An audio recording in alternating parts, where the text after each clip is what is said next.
So Wolfson, this is a whole another madriga.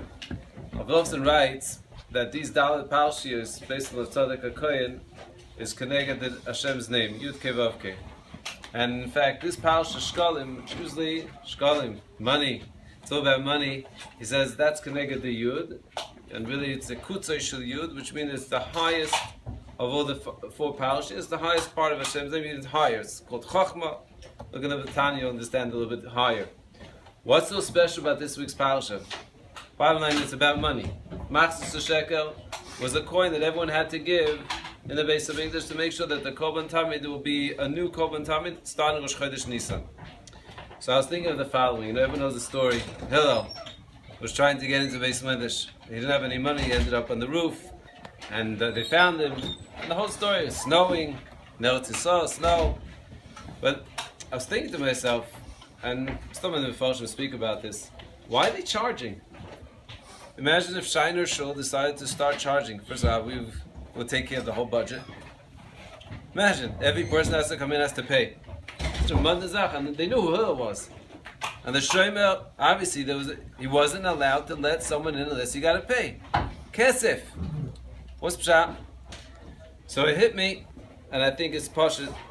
We all know, if you have to pay for something, you're machshav it. In fact, I think that's maybe a new pshat, perhaps in Chazal, when they say that by tzaddikim, Mamoinam is chaviv elam yosem migufan. By tzaddikim, every pluta we learned it from Yaakov, he was willing to risk his life to go across to get a few plutos. Because it's not pshat they like money more than their body. They realize what their money can do. What you can get, how much spirituality you can get with money. So for them, every coin is a spiritual gain. And I think this is really the Elimelech Medezhin's famous Yisoid. He says that what happened to the Avodah Zorah. So, it's the Avodah Zorah that was taken away by the Rabbanon.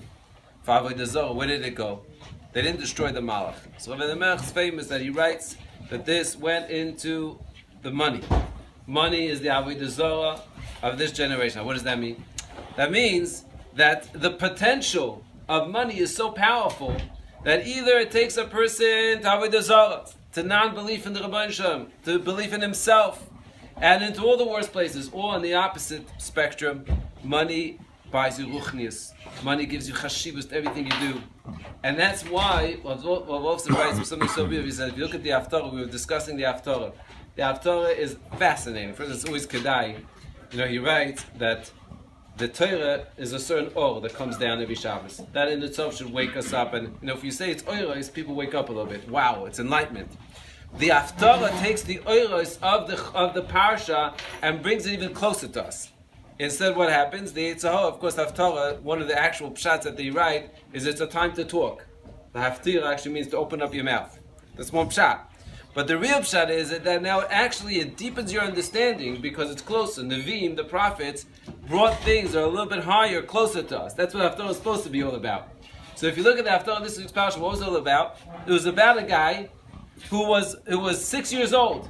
He was hiding in Kodesh HaKadoshim, hide and seek. And what did he invent? The pushka. He invented the pushka, and the whole focus is in the fact that he put down a little pushka. See what the chashivas of pushka is. We were discussing the kitrug, right? He put a pushka so people should donate for what? For bedek habayis.